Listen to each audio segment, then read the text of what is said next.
फौजी वाइफ के सारे त्योहार ज्यादातर अकेले निकल जाते हैं। कभी कभी तो ऐसा होता है कि होली दिवाली पे फौजी साहब की नाइट ड्यूटी आ जाती है या होली पर आ जाती है डे ड्यूटी, जो कि वो 2 बजे वापस आते हैं जब तक त्योहार खत्म हो जाता है। जय श्री श्याम आप सभी को। तो रात हम पार्टी में गए थे। पार्टी में आने के बाद थकान तो हो ही जाती है, तो बच्चा लेके आधे काम छोड़ के सो गई और सुबह सारे काम किए। काम करने के बाद लेट हो गया। बच्चा को स्कूल तो छोड़ा ही, लेकिन उसके बाद ये लग रहा था कि उसे 1 बजे लेने जाना है। जितनी जल्दी हो सके काम निपटा लेती हूँ। सर कोई मेरे पे लॉन्ग टर्म वाला सब्जी का ऑप्शन नहीं था कि मैं कोई लॉन्ग टर्म वाली सब्जी बना पाऊँ, तो मुझे झट से यही समझ आया कि मैं ऐसा करती हूँ, अरबी की सब्जी बना लेती हूँ फटाफट, क्योंकि 1 बजे उसको लेने जाना था और धूप बहुत तेज हो रही थी। अगर फौजी साहब घर होते तो कोई टेंशन भी नहीं होती, लेकिन उनकी डे ड्यूटी चल रही है, कि वो 2 बजे आएंगे और मुझे 1 बजे उसको लेने जाना है। तो मैंने फटाफट मेरे 12:30 के लगभग मैं फ्री हुई, तो मैंने सोचा कि ऐसा करती हूँ कि मैं कुकर में अरबी बना लेती हूँ, वरना मैं कुकर में अरबी नहीं बनाती। मुझे कढ़ाई की अरबी पसंद आती है, लेकिन मेरे पे टाइम बहुत टाइम की निजाकत को देखते हुए मैंने ऐसा सोचा कि ऐसा करती हूँ कि कुकर में बना लेती हूँ। 2 विसिल्स में बन जाएगी और बहुत जल्दी हो जाएगा और मुझे भी थोड़ा इजी पड़ जाएगा। इधर मैंने एक तरफ अरबी फटाफट बनाई और एक तरफ मैंने और काम निपटाना शुरू कर दिया, क्योंकि ये था कि मुझे ये लग रहा था कि जल्दी से जल्दी मेरे काम जल्दी से मैं उसको लेने के लिए निकलूँ। तो एक तरफ मैंने अरबी भूनने के लिए छोड़ दी थी। अब तक अरबी भून रही थी, मैं आगे के और भी काम कर रही थी। मुझे लग रहा था कि जल्दी से आटा मल लूँ या फिर जितना सामान फैला हुआ उतना सब। बहुत ज्यादा गर्मी महसूस हो रही थी या गर्मी थी, मुझे ऐसा लग रहा था कि आज बहुत गर्मी थी। किचन में इतनी गर्मी हो रही थी, बहुत गर्मी में काम करना बड़ा मुश्किल हो रहा था। पर मैंने भी सोचा कि ऐसा करती हूँ, 80 की स्पीड में काम करती हूँ और गर्मी को इग्नोर करती हूँ। अगर गर्मी को ध्यान दूंगी तो फिर मैं काम नहीं कर पाऊंगी टाइम से और मुझे लेट हो जाएगा। तो मैं फटाफट स्पीड से काम कर रही हूँ। पसीना तो बहुत ज्यादा आ रहा है, पर मैंने सोचा ऐसा करती हूँ कि फटाफट फटाफट काम पे ध्यान देती हूँ, बाकी बाद में देखती हूँ। अरबी को भून के उसमें पानी डाल के उसमें विसिल्स आने के लिए छोड़ दिया। मैंने सोचा इतनी जल्दी आटा भी बना लेती हूँ और ऐसा करती हूँ एक रोटी भी बाबू के लिए बना जाती हूँ, क्योंकि वो आने के बाद थोड़ा बहुत थक तो जाता है और वो उसको रहता है कि मम्मा थोड़ी देर गोदी में लेकर बैठे और उसको लेकर बैठना पड़ता है। फिर उसका जो थोड़ा माइंड फ्रेश हो जाता है, फिर उसको खाना खिलाती हूँ। लेकिन वो इतना टाइम तो नहीं देता कि मैं उसके लिए रोटी डाल पाऊँ। तो मैंने उसकी एक रोटी डाली और उसके बाद मैंने अपना जो किचन काउंटर मैंने आगे का साफ कर दिया, जो कि मेन तो है, वो तो बाद में ही होगा। उसके बाद विसिल्स भी फटाफट आ गई, मुझे थोड़ा सहूलियत हो गई।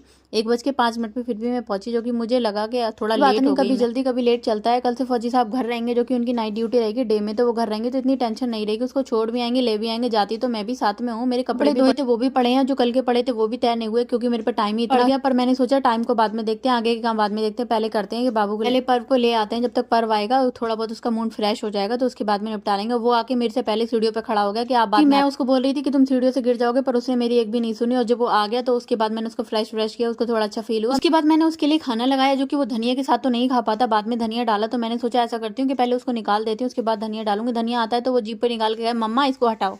तो इधर मैंने उसके लिए थाली रेडी कर दी, क्योंकि थक चुका था। वो इतना तो नहीं खाया, उसने थोड़ा बहुत खाया। जो अपना लंच बॉक्स ले गया था वो वापस लाया, वो खाया। में लंच बॉक्स फिनिश नहीं करता है, मैडम से पूछो, मैडम कहेगी लिटिल बल 1 स्पून खाया है बस। उसके बाद जो लंच बॉक्स रहेगा वो यहाँ पे मेरे से छीन के बैठ जाएगा। मम्मा मैं यहाँ पे खाऊंगा, मेरा लंच बॉक्स है, इस पे आपका कोई अधिकार नहीं है। तो आगे के काम मैंने कंटिन्यू किया। आगे खेलने लगा, तो मैंने सोचा कपड़े कर लेती हूँ, जो डालने हैं वो डाल देती हूँ, जो तय करने तय कर लेती हूँ। इतने में फौजी साहब ने भी घंटी बजा दी। मैं गेट पर आ चुका हूँ।